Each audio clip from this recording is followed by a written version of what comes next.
আসসালামু আলাইকুম, সবাই কেমন আছেন? আশা করি সবাই ভালো আছেন। তো আলহামদুলিল্লাহ, আল্লাহর রহমতে এবং আপনাদের দোয়ায় আমি আলহামদুলিল্লাহ ভালো আছি। তো আমরা দীর্ঘ 16 দিন আগে যে কোয়েল পাখির ডিমগুলো ফোটাতে দিয়ে গেছিলাম একটা ইনকিউবেটারে, তো সেই ডিমগুলোর থেকে আজকে বাচ্চা ফুটে বের হয়েছে। তো আর কি আমাকে খবর দিয়েছে যে বাচ্চাগুলো নিয়ে যাওয়ার জন্য, কারণ বাচ্চাগুলো ফুটছে দুপুরবেলা, আর আমাকে খবর দিয়েছে বিকেলবেলা। তার মানে বাচ্চাগুলো না খাইলে আর কি মারা যাবে, এই জন্য তো আমি আর কি চলে গিয়েছিলাম আমার ছোটো ভাইকে সাথে নিয়ে একটি ক্যারেট নিয়ে যে বাচ্চাগুলোকে নিয়ে আসার জন্য। তো আমাদের এখানে ডিম দেওয়া ছিল 20 পিস, এক পিস আর কি মানে বসানোর আগেই ফেটে গিয়েছিলো, এই জন্য আর কি ওইটা বসানো হয় নাই। তো পরে যে আর কি বসানো হয়েছিল 19 পিস, তার থেকে বাচ্চা বের হয়েছে 15 পিস।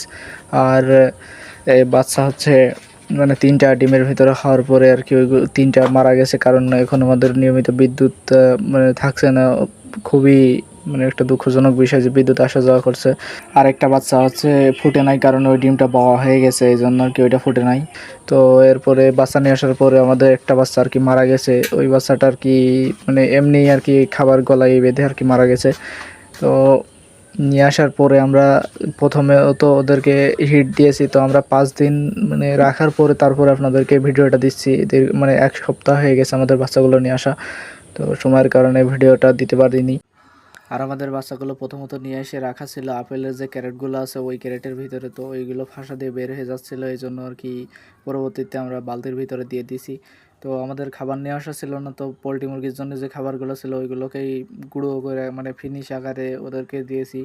তো 2-3 দিন যাওয়ার পরে আর কি ছোটো খাবার নিয়ে আসছে, ওইগুলো আর কি এখন খেয়ে আলহামদুলিল্লাহ বাচ্চাগুলো এখন সুস্থ আছে আর অনেকটাই বড় হয়ে গেছে। তো আল্লাহর কাছে শুকরিয়া যে এই তৃতীয়বারের মাথায় আর কি বাচ্চাগুলোকে বাঁচাইতে পারছি।